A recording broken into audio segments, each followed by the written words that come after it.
Welcome to Green Dot Daily, Action Network's daily sports betting show. My name is Maria Marino. You can catch me every day, every weekday, that is, at 3 Eastern on the Action app and Action YouTube channel. Green Dot Daily is presented by BetMGM. Use bonus code ACTION when signing up to get up to $1,000 paid back in bonus bets if you don't win your first bet. Terms and conditions apply. Gambling problem? Call 1-800-GAMBLER. So here's what's up for today. Nick Giffen has what to watch out for in both men's college hoops and NASCAR. We have best bets in the NBA, plus BJ Cunningham will stop by to talk some Premier League soccer. And it's a very big day in Massachusetts. Mobile sports betting is now legalized there. So our resident Bostonian, Tim Kalinowski, will share his reaction to that. But as March rolls on, we start, of course, with men's college hoops. Ky McKeon of the three-man weave is here. And Ky, you have your eyes on a couple Friday night games. Why don't you give us your picks? Starting off in the MAC conference, the Metro Atlantic, St. Peter's +1. The Peacocks going up against Marist. Last year's Cinderella darling, St. Peter's made the Elite Eight as a 15 seed. This season, they have swept Marist during the regular season in 2 games. They're a dominant offensive rebounding team, top 10 by rate in the entire country. Marist not strong on the defensive boards, and Marist shooting regression is coming for them. In 2 games thus far in the MAC tournament, they've shot 41% from 3 and have allowed just 20% from 3 for their opponents. That is due for regression. I'm taking the Peacocks +1. I love it. You know, I should be checking in on St. Peter's. It's a shame. I'm from Jersey City and I haven't watched them since March Madness of last year. Pretty sad, but now I have an excuse to tune in. All right, what else you got? Going Big Ten, Penn State +1.5, +2, depending what you can find out there. They're the better team right now than Northwestern, in my opinion. They're playing their best basketball. You have to be able to shoot it against Northwestern to have success, and that's Penn State's strength. They have fantastic shooters all around the perimeter. They play 5 guards. Northwestern can't really exploit their weakness on the other end. That is the interior. Northwestern doesn't play as much through the post. They tend to play through their guards. So give me Penn State at +1.5, +2. Very nice. And we're going to have more on that game in just a second. But Ky, where else can we find you this weekend on Action Network? Yeah, three-man weave. Me and Matt and Jim are going to be with Stuckey on BBOC Live this Saturday at 10:30 a.m. Eastern. Check us out there.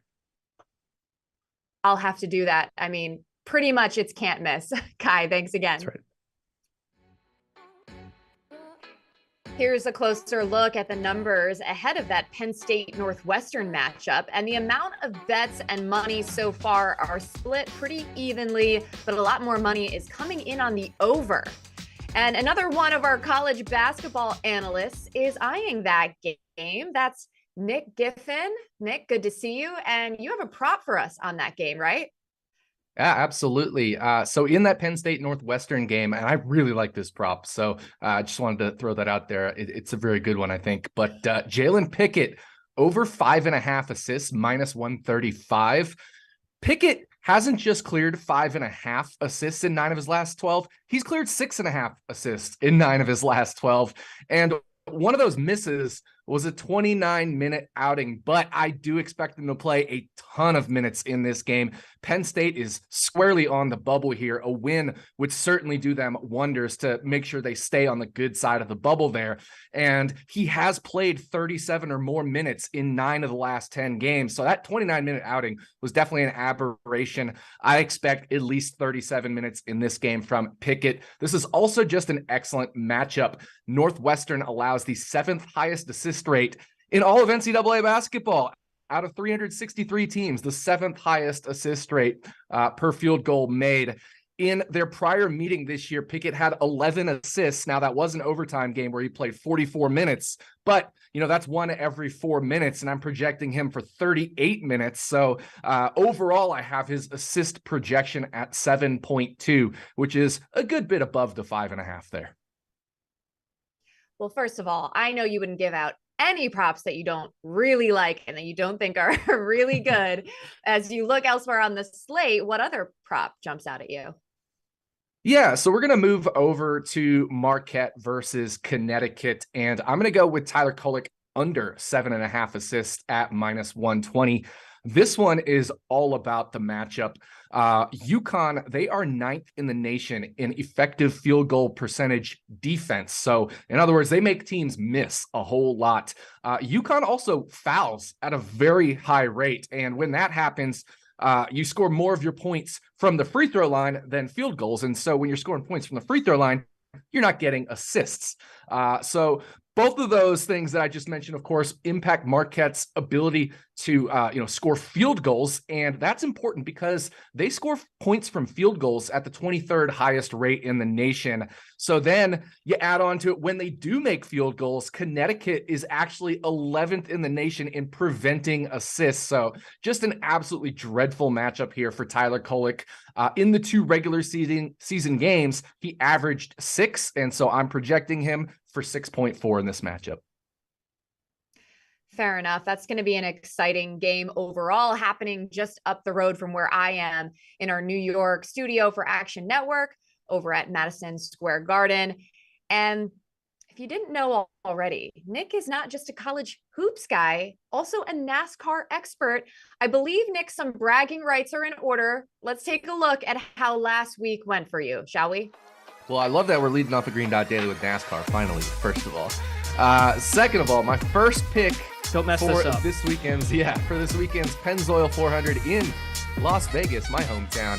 I'm going to go with Bubba Wallace to finish as the top Toyota driver. I am going with Alex Bowman, driver of the number 88 car, to win his group, and he's going up against Christopher Bell, Martin Truex Jr., and Tyler Reddick. 3 Toyotas there. Definitely think plus 400 is too long. I actually have him right around the average in this group at plus 300. So really like the value there at 4-1. Wow, you cleaned up. Why not keep it going? Let's get another NASCAR pick for this weekend. Yeah, so let's try to keep the ball rolling here. And I am going to go with Austin Cindric plus 125 over Tyler Reddick in this head-to-head matchup. You can get that at BetMGM. And real quick, full disclosure, I haven't bet this myself yet, only because I have a different Austin Cindric position. I bet him to finish inside the top 10.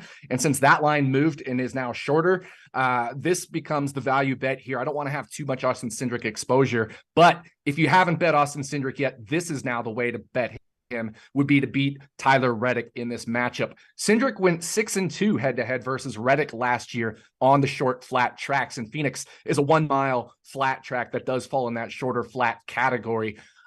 Tyler Reddick now moves from Richard Childress Racing, where he was last year, to the Toyota team 2311 Racing, which it could be an upgrade for him, but we have this little wrinkle this weekend. There are new aerodynamic changes to reduce the downforce on these cars at the shorter flat tracks. So what that's going to do is that's going to add a whole bunch of uncertainty. We don't know how these cars, these drivers, these teams are going to handle these changes. Some teams may hit it and some may not.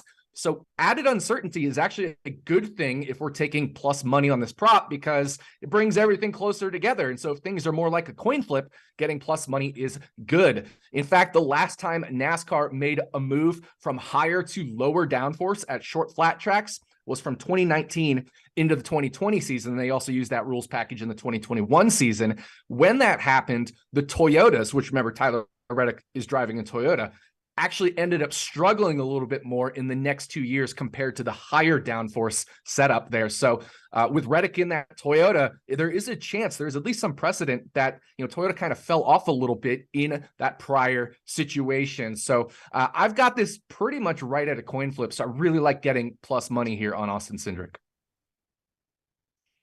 I really appreciate all the NASCAR background. I can't promise I will lead the show with NASCAR moving forward, but I will be open to it. Does that sound okay? Yeah, I mean, I guess if we keep hitting some winners, maybe it'll get another appearance at the front of the show. I'm confident that's going to happen, Nick. Thanks for the time. Yeah, anytime. We move to NBA now, and one of the benefits of the Action app is a pro account that lets you see top props such as this one. Keldon Johnson of the Spurs going over 1.5 3-pointers made tonight against the Nuggets, which is currently getting a grade of A-. Our NBA analyst Joe Delera likes another prop in that same game. I'll send it over to him. Hey everybody, it's Joe Delera, and I've got two of my favorite NBA plays for this Friday NBA slate. The first play that I'm looking at is Michael Porter Jr. over 2.5 threes plus the Nuggets to win, and you can get that at -105. Part of why I like this spot is that the Spurs are in full tank Victor Wembanyama mode, and the Nuggets are 12.5-point favorites. They should easily take care of business. Additionally, the Spurs allow opponents to shoot nearly 40% from three over the course of the season, which is the worst number in the entire league. And when we look at this prop specifically for Michael Porter Jr., the Nuggets haven't lost a lot of games, but in the games that they do lose, he's only hitting this 2.5 threes prop in about 40% of them. However, when we switch over to wins, we're getting some strong correlation, as Michael Porter Jr. has gone over 2.5 threes in 69% of the Nuggets wins. So that's a pretty nice number there, and we're getting some strong positive correlation on this prop. So I like Michael Porter Jr. to go over 2.5 threes and the Nuggets to win. You can get that at -105. For my second play, we're turning to a side and we're looking at the Los Angeles Lakers versus the Toronto Raptors. And I like the Lakers in this spot. This is a getaway game for the Raptors as the third game of their Western Conference road trip. And they've lost the previous two to both the Nuggets and the Clippers. And now they spent a couple nights in LA before this game against the Lakers in a getaway spot for a long weekend where their next game isn't until Tuesday at home against the Nuggets. Additionally, when we look at this particular matchup, the Raptors have struggled to defend the three since they acquired Jakob Poeltl, and opponents are shooting over 41% from three-point range. And this is a spot that I think the Lakers are going to be able to take advantage of with the return of D'Angelo Russell to the lineup today. Over the past 2 weeks, the Lakers are 4-2 with a +1.5 point differential, but they've been without LeBron James, they've been without D'Angelo Russell for a couple of these games, and they've struggled offensively, but the defense has been incredibly strong, allowing opponents to only score 108.9 points per 100 possessions. With D'Angelo Russell's return, I think the Lakers are going to improve dramatically, and we've seen that. It's only 207 possessions, but in the possessions with him and Anthony Davis on the floor, the Lakers are a +11.1 in terms of their point differential. He adds that level of facilitating, and also he can stretch the floor with his three-point shooting. And I think that's a spot and a prop that I'll probably be targeting later in the day as that opens up. I like the Lakers today. I think this is a bad situational spot for the Raptors, and they're a team that struggled on the road, just going 14-20 against the spread and 12-22 straight up on the road. I like the Lakers to send them packing, and I'll take them at +1.5, and I'd even take them on the money line. So to recap, my two favorite plays for today's slate are Michael Porter Jr. over 2.5 threes and the Nuggets to win, and the Lakers +1.5. Best of luck on your wagers today, and enjoy the rest of your weekends. Back to you, Maria. Thanks so much, Joe. A ton going on this weekend, including Premier League soccer. Check out a couple key matchups. Brighton, a short favorite against Leeds at -105. Brentford and Everton, both at +175. We bring in action staff writer and co-host of Wonder Goal, BJ Cunningham. BJ, it's nice to meet you and work with you for the first time. How are you approaching this match for Brighton? Well, first off, it's nice to meet you too, Maria. For this first match here with Brighton, I am going to be attacking their team total over 1.5 at even money. This Brighton team is one of the more fun teams in the Premier League to watch right now. They're an absolute offensive juggernaut. Since Roberto De Zerbi took over on October 1st, they're averaging a little over 2 expected goals per 90 minutes. Only Manchester City and Arsenal, the two teams vying for the title, have a better mark during that time frame, and they've been red hot as of late as well. 16.2 expected goals in their last 7 matches, along with 11 big scoring chances. And this matchup sets up perfectly for them. So what Brighton loves to do is they love to bait teams into their pressing. So a lot of times what you'll see is their center backs will be putting their foot on top of the ball and basically daring the opponent to come in and press them. And once they press them, a lane opens up for another midfielder. They just play the ball right through the middle of the pitch, out wide to their incredibly talented wingers, and just create chance after chance after chance. Now, Leeds is a very good pressing team. They're very good at disrupting build-up play.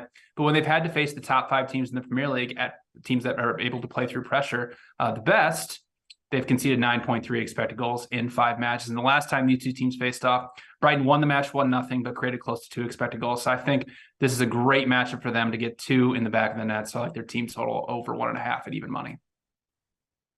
Sounds good. And the other match you have circled on Saturday is Brentford-Everton. And what should we look for in that one?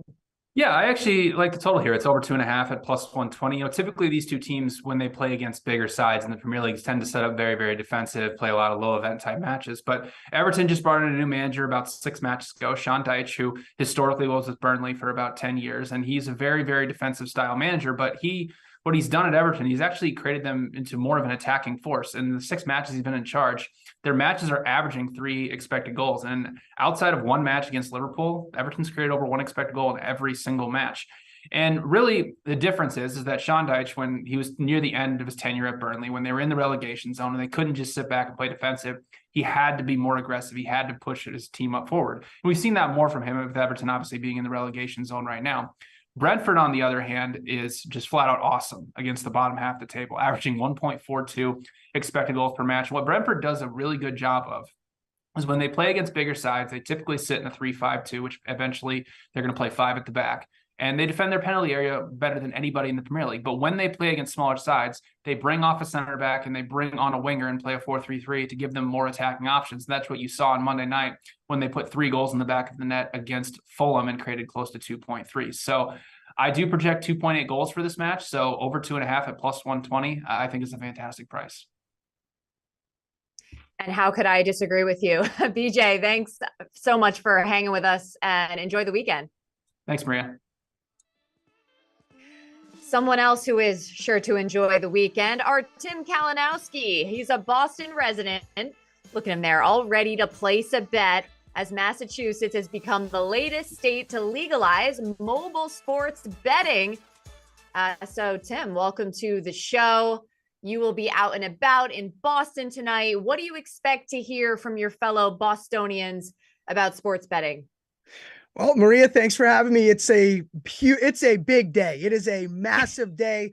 Friday, as if that wasn't already good enough. There's a buzz around, my group message was blowing up this morning. It was going on. I was telling people, hey, make sure, get your pre-registration so you're not doing it at 9 a.m. or whatever. And of course, my friends did not subscribe to that. So everybody was that I know was scrambling around this morning. And I'm gonna be out in the city tonight, and I think there's going to be a lot of chatter at the bar of, I got it in a parlay. It's a wicked good bet, guy. Yeah, it's you put them together. It's a parlay. So it's like a booster. It's a booster to the bet. So that's what I expect a lot of. Oh man, I can just picture it. And it's an exciting time, especially since 2 favorites to win this season in the NHL and NBA happen to be Boston teams. So here's what we're going to do. If you could take Celtics or the field or Bruins or the field to win a championship, who would you take? Well, I look at I'm more of a hockey guy. Obviously, I do like my hoops, but regular season NBA is a tough watch sometimes. And the Celtics, they've had a tough little stretch here recently. I mean, I love talk radio, and so they've been kind of bashing the Celtics a lot lately. So I feel, they've kind of blown this lead in the East, and I would lean field. Honestly, that Celtics price, it's pricey. And if you look at the way these other teams have kind of surged as of late, Milwaukee scares me. Durant now being in Phoenix scares me. So I lean kind of field if we're talking hoops. And then for the Stanley Cup, it's like this Bruins team, everything they touch turns to gold. Every person they trade for becomes an all-star. I mean, their goaltenders minus 900 to win the Vezina right now. They are King Midas. Everything they touch turns to gold. So, the Bruins, as short as this line gets, still looks like a good bet. Even though at 4-1, it's like, God, you could have had them at such a good price this summer. But I mean, look, the way they've been playing, it's like they should be minus money. It feels like at this point. You say NBA is a tough watch in regular season. I kind of feel that way about NHL. No offense, but I do appreciate your field bet as opposed to the Celtics, just because the NBA is so wide open this season. And you talked about a couple of teams that seem to have a good fortune right now in Boston. So who do you feel worse about, the Patriots or Red Sox? I have to choose one. Look, I would say I feel worse about the Red Sox just because the season's so damn long, right? You got to do this every single night. It's great that we have legal betting now, so you can, go to Fenway Park, place a bet. I will be likely fading the Red Sox in most games I go to. I don't feel too hot about them. The Patriots, I expect them to have a bit of a busy offseason. I think ownership really wasn't happy the way things went this year. Not too happy with Bill. I think they feel the pressure, make some moves. But I'll say this: like, I got the BetMGM app open here, and it's like they got Beantown bets, Red Sox specials. And I'm looking, I'm like, I don't want to put any money on the Red Sox. And so I see Rafi Devers is 40-1 to lead the MLB in homers. So that's like about as good of as fun of a Red Sox bet. But I'm looking, like, talk about parlays. I want to parlay the Red Sox and the Patriots to both finish last in their division. That's the parlay I'm looking for. Ouch. As optimistic as you were about the Bruins is how negative you are about the Pats and Red Sox. I get it, though. I feel like we haven't heard anything about the Patriots so far in this NFL offseason, so I'm waiting for that. But I hear you have some dinner plans in the North End tonight in Boston. So enjoy that. Enjoy this new era with legalized mobile sports betting in Massachusetts. Tim Kalinowski, once again, thank you so much for hanging with me. Of course, and Maria, at the very least, I'm fair. That's the thing. I'm fair. Okay. That's how it is. I can't argue with that. I can't argue with that. Have fun tonight, Tim. Have a good weekend. Thank you. In addition to Tim's advice today on the show, we had some college basketball, some NBA, some soccer. Remember, you can see all of our expert picks by following Green Dot Daily on the Action app. So definitely go do that. Green Dot Daily is presented by BetMGM. So if you use bonus code ACTION when signing up, you'll get up to $1,000 paid back in bonus bets if you don't win your first bet. Terms and conditions apply. Gambling problem? Call 1-800-GAMBLER. And that's it for Green Dot Daily this week, my very first week hosting the show on Action Network. With March Madness almost here, wanted to let you know to watch Big Bets on Campus live Saturday at 10:30 a.m. Eastern with Stuckey and the guys from 3-Man Weave. Plus, Sunday, it's going down. Selection Sunday. We will have a live show in studio. I will be joined by Mike Calabrese and Anthony DeBundo, along with the rest of our crew, to react immediately to the men's college basketball bracket. So I will definitely see you then. But remember, Green Dot Daily is going to be every weekday at 3 Eastern. I am Maria Marino. I will be hosting. So I can't wait to see you Monday at 3 as well on the Action app and the Action YouTube channel. Enjoy your weekend.